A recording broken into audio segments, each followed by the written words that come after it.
Il borde nos routes, trône au centre de nos villages et peuple nos campagnes.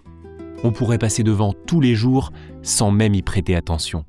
Pourtant, chaque calvaire est un morceau de notre histoire, un témoignage de foi qui a traversé le temps pour s'adresser à nous. Grâce à vos dons, SOS Calvaire a déjà restauré près d'1 millier de monuments depuis 2023.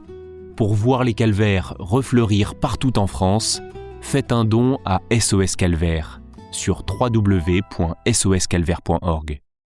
Dans l'évangile de Jésus-Christ selon saint Matthieu.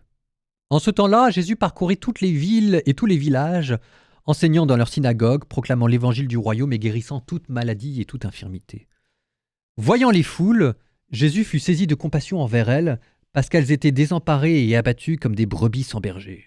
Il dit alors à ses disciples : « La moisson est abondante, mais les ouvriers sont peu nombreux.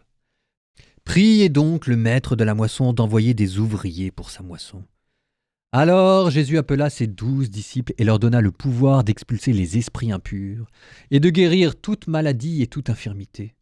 Ces 12, Jésus les envoya en mission avec les instructions suivantes. Allez vers les brebis perdues de la maison d'Israël. Sur votre route, proclamez que le royaume des cieux est tout proche. Guérissez les malades, ressuscitez les morts, purifiez les lépreux, expulsez les démons. Vous avez reçu gratuitement, donnez gratuitement.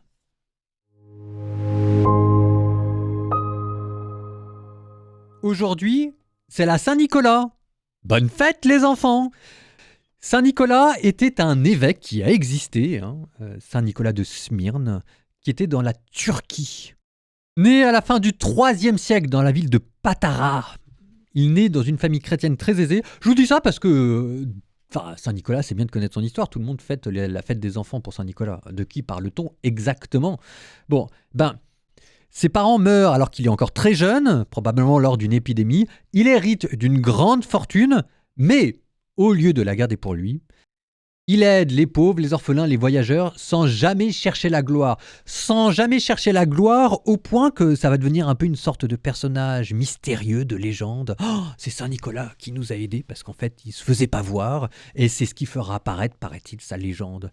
Bon, alors, des contes et des légendes sur les actes de charité de Saint Nicolas, vous en avez en veux-tu, en voilà.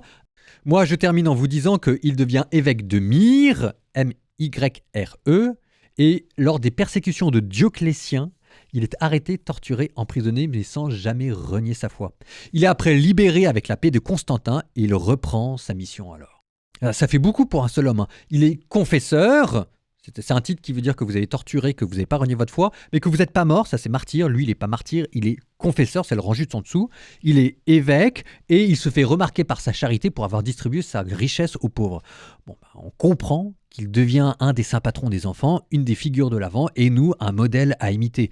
Bonne Saint-Nicolas tout le monde, et si jamais vous buvez un chocolat chaud ou que vous faites des cadeaux à vos enfants, vous les saluez de ma part, d'accord ?